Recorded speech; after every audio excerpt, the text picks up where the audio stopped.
Hey traders, David Frost, my strategic forecast. You're here for another episode of Common Sense Market Analysis. Today is Thursday, June 27, 2019. We're looking at a daily chart of the SPY or Spider, which is the proxy for the S&P 500. We had another one of those days where the range from high to low was very, very narrow and the volume was very, very light.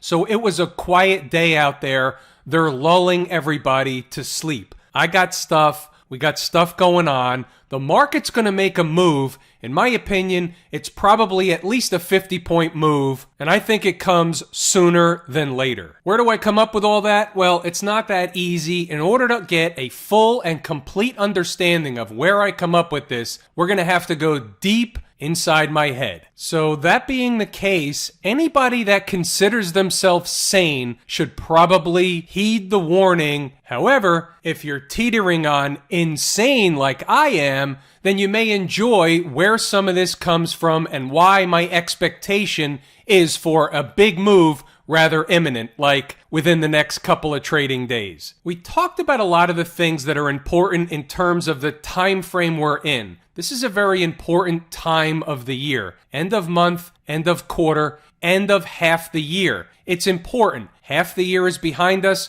We have a full half left over.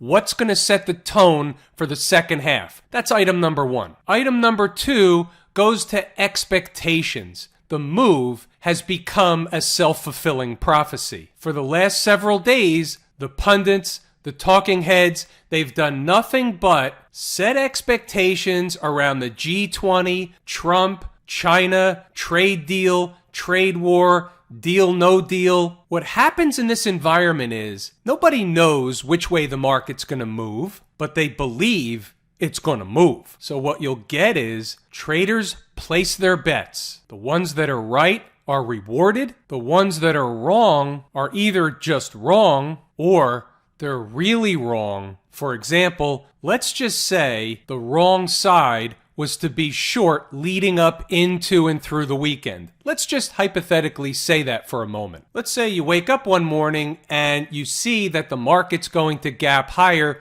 You're short the market. You have to run for cover. It creates a short squeeze, making the traders that were right really, really right, making the traders that were wrong have to cover, creating a further push higher. So here's another thing that we have to be aware of, we have to be cognizant of. There are a lot of traders short the market. I have my email indicator. Let's take a look at the chart for a second and talk about where we are. There's a couple of things that really jump off the page, not necessarily on the daily chart itself, but around the charts, and we'll see what they are. But here on the daily chart, the one thing that jumps out at me is we're bullish. We're above all the moving averages. We just had a pullback from the high for about 5 days. But here's what jumps off the page at me. We didn't even get to the gap. This happens all the time. So what do we do with that information? There's one of two things going on. Either it's bullish, they couldn't get to the gap, they're going to take off again to the upside, or they'll hover and meander around here for a while, and that in and of itself would be more indicative that they're not going to stop at the gap, but yet they're actually going to trade lower. So we know what to do with this information. It's a matter of time. We have to wait it out. You have to see what the market's going to do. You can't guess in front of a move like this. It's the same as earnings. It's the same as the Federal Reserve. You don't know which way it's going to go. And here's the thing. They have an excuse for whichever way it goes. They have a scenario for everything. Market goes up, they cut a trade deal. Market went up because they cut a trade deal. Market goes up, they cut a trade deal, but then the market turns around,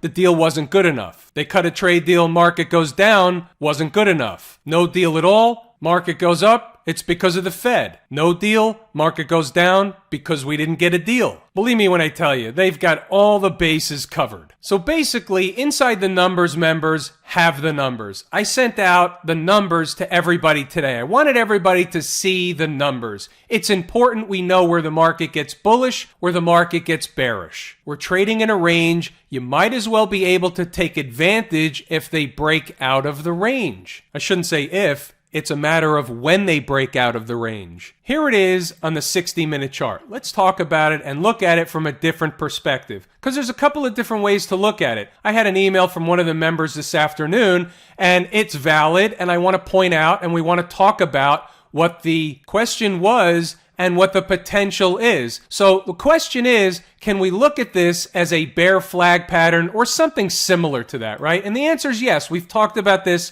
before, whether on this chart or other charts. We talk about this all the time. The problem is it's really a pattern within a pattern. This one would normally have a continuation move downward. However, if we look at it slightly different and we just go back to the daily chart, we see that it's not really a bear flag pattern. We've had a couple of 3 days of hanging around in this area, but we didn't come down to the gap. So that's where it becomes more important of how you're looking at it and which chart you're looking at it from. I would say, and I think other traders, other technical analysts across the board would certainly support this, that the larger time frame is always going to be dominant to the smaller time frame. So we just looked at an hourly chart, and you can certainly make a case that it looks like a bear flag pattern or some kind of bearish pattern. But then when you go to a daily chart, you see something different. You see, well, the market came down. Maybe we just came down to test the former breakout area. We talked about that last night. We're going to talk about that further. Plus the fact that we came down and didn't even make it to the gap. So again, couple of different ways to look at it. We want to be sure that we look at it from both sides of the coin, all angles. You don't want to be bearish. You don't want to be bullish. You want to interpret what the market is telling you, and you want to make a trade based on the probabilities of what the market is telling you. Really, at the end of the day, you could give a rat's ass which way the market's going to go as long as you're on the right side of the trade. One of the huge mistakes most traders make, especially early on,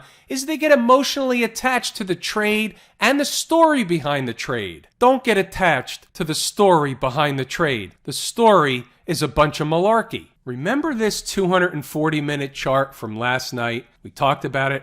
I said traders that have taken the course at Lazy E-mini Trader know what this means. They're looking at it differently. We were expecting a bounce. What was the alternative to the bounce?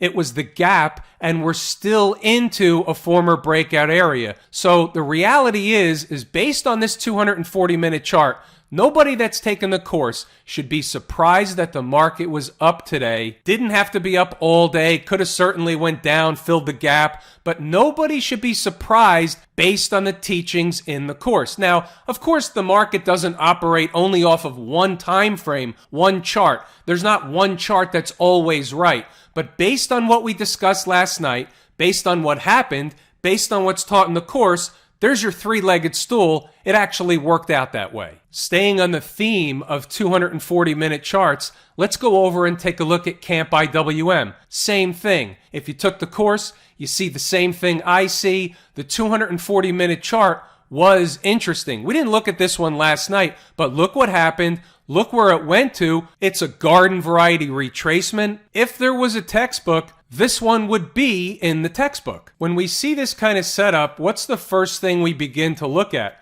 We also say ABC pattern forming, and here you go. It's complete above the high of the A leg. Is that possible? Is it probable? Possible, yes. Probable, you're going to have to get some kind of move off of some kind of news, off of some kind of short squeeze to the upside. Let's look at the IWM from a different angle. Let's look at it from a different perspective. We say over and over again that it's not me or anybody else that decides what numbers are important on the chart. It's the chart that tells us what numbers are important. So when I see something like this, I say, all right, well, the chart is telling us that that price is important. It's finding support. We went up near there. We broke out from there, came back to retest it. We're above there. And what happened? We came back to retest that area. Put in the sign or signal of a trend change. They're not all the same. And the rest, as they say, is history.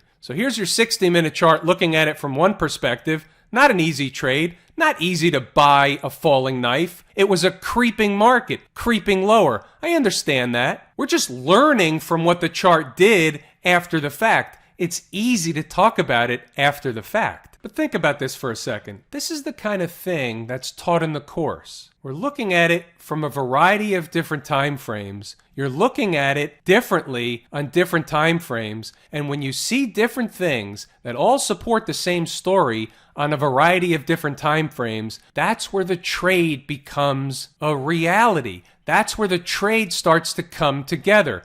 I just glanced over at Bitcoin, noticing it's now down at 10,500, down only 18% today, or about $2,300. We looked at that the other day. What a joke. It's untradeable. It's not a real thing. You can't trade a market that's up 10, 15, 20% day over day over day. It is a joke. We might as well take a look at it since I brought it up. Here's a daily chart. Now, look at that drop. We made a high just under 14,000 yesterday. So I said that the high looked like, or not the high, I said you'd find resistance around 14,000. Little did I know that we had already topped out for the day at the time, and that just a day later, about 24 hours later from the time that I said that, it's only down about $3,000. I would call that a garden variety reversal. Now let's talk about the daily chart of the IWM. It's important. We had volume today. We had a big 2% up day in the IWM. That's no joke. You look at it on the 240-minute chart, you look at it on the hourly chart,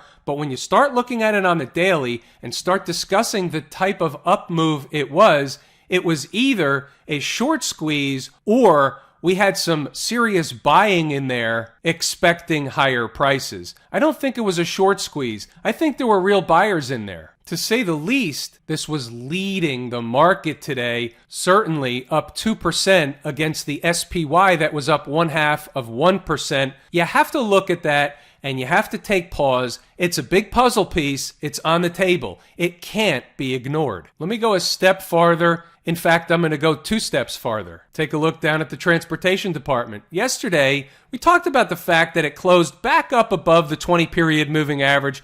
Didn't make too much of it at the time, but all of a sudden today, another big up day for the transports, up 1.3%. So you have my 2 favorite market leading indicators outpacing the market today, leading to the upside.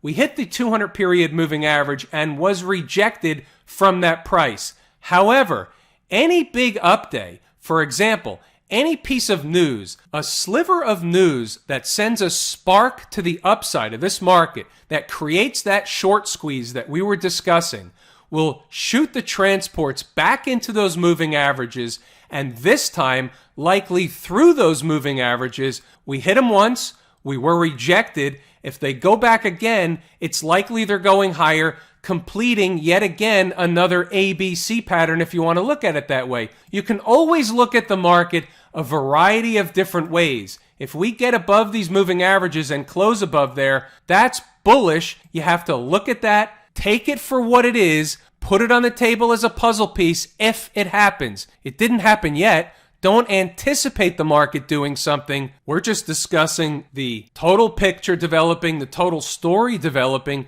This is one puzzle piece of many. Here's another one. The VIX. We've been looking at the VIX. It made a nice bottom under 14, but it can't get back above the moving averages. Can't get back above the 20-period moving average. It fell back today. It was up there a couple of days. It closed up there a couple of days, but it fell back to the 50 today. We're in this area where it was a former breakdown area. The market came back to it, and now it's doing the same thing. So is the market consolidating for another move higher, or is the market, in this case the VIX, is it getting rejected? Is it potentially the stock market going higher and the VIX getting rejected and going lower in the near term? It's possible. We don't have a clear picture one way or the other. We're just looking at this chart independent of all the others, and I'm telling you what I see happening.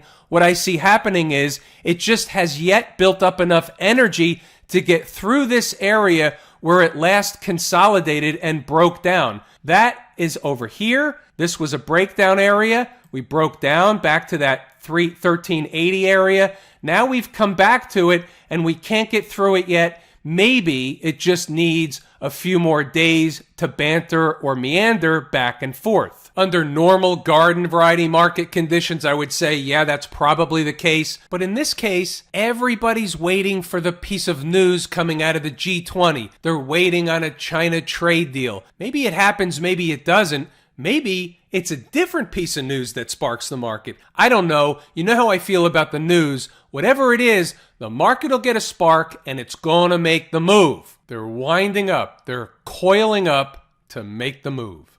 What do we see when we look at the triple Qs? Well, I see a couple of things. I see the market above all the moving averages. I see a pretty ugly down day the other day. I see the market potentially putting in a bear flag pattern after that ugly down day. Yet I see the market still above the moving averages. See how clear it is? It's clear as mud. We're right in the middle of no man's land, for example. So we're in the middle. Could we go to test the top of the breakdown candle? Absolutely. Could we break down period? Absolutely. So anything is possible. You're right in no man's land. Anything that any trader would do from here really is a guess. Here we come again to the end of the week. Are we going to close above 27.47? It looks like it's still possible. The close of the day was 27.21. As I make this video, you'll notice the bid and the ask up at the top is 27.40 by 27.42. Without the financials,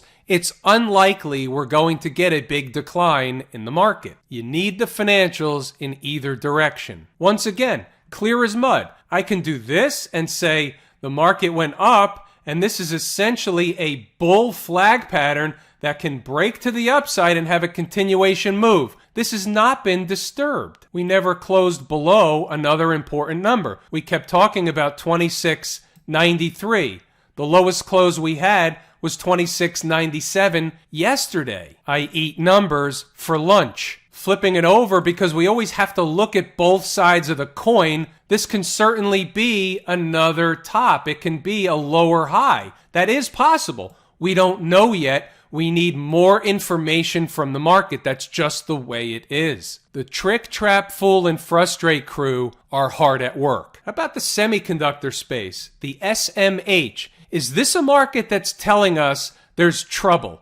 Isn't this a market that's a leading indicator of the tech space? And it is. Isn't this a market that's breaking out above these moving averages? It's breaking out on the daily chart. We just closed above the moving averages for the second day in a row. I believe I forgot to mention this one last night. However, taking a look at this market, you can't disregard what's going on. This is a leading indicator of the tech space. The semis got hit really hard when the bad side of the news cycle was on China. Nvidia, Micron, all the chip stocks got taken out behind the woodshed, shot 4 or 5 times. But what's the SMH telling us? If in fact that news, and again, I hate the news, but here it is. If in fact we want to use the semi space as a leading indicator of whether or not there's a positive reaction from the G20, that's what it's telling you. That's the best I can do with news. That's as far as I'm willing to go. Let's take a little detour for a second into some of the stocks.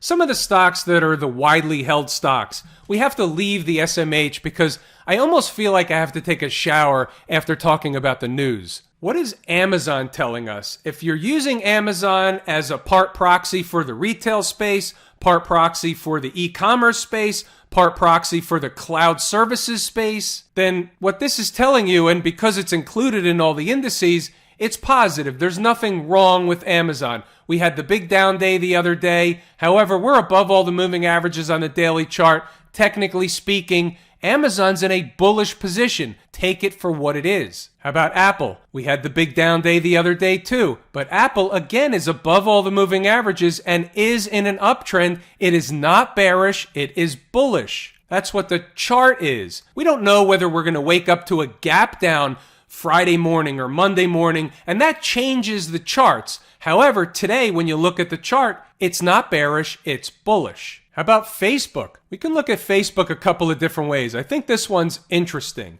So we can call this a reversal day, okay? And until and unless we close above that reversal day, then this is or was a legitimate short trade. However, this is where every day that the market is open changes the charts. Every day stuff happens. Every day we have to reevaluate whether or not we would have still gotten into the trade today that we got into 4, 5, 6 days ago. And here's the deal. Let's say a trader got into Facebook short after the reversal candle. Maybe it was on the next day. Maybe it was a couple of days later on the retracement. We'll call it the retracement just for argument's sake. You're in at 190 for this story, and you're willing to give it some time. However, all of a sudden, we start consolidating. We're consolidating above all the moving averages. All of a sudden, the reversal day just looks like a down day, and now we've consolidated for several days above the moving averages, not too far away from this high over here.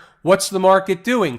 Is it consolidating to challenge the high? Is it making a bull flag pattern all of a sudden? You see how the story changes? Is that what's going on here? We don't know. It can always collapse. However, we're in a range. As long as Facebook or this chart or whatever you're looking at, anything that looks like this, as long as you're still in this range, goes to the top of the range, goes to the bottom of the range, you'll know what's what when it breaks out of the range. That's the only thing you can do with a chart that looks like this. How about Netflix? What's going on over here? Again, above all the moving averages, nothing wrong.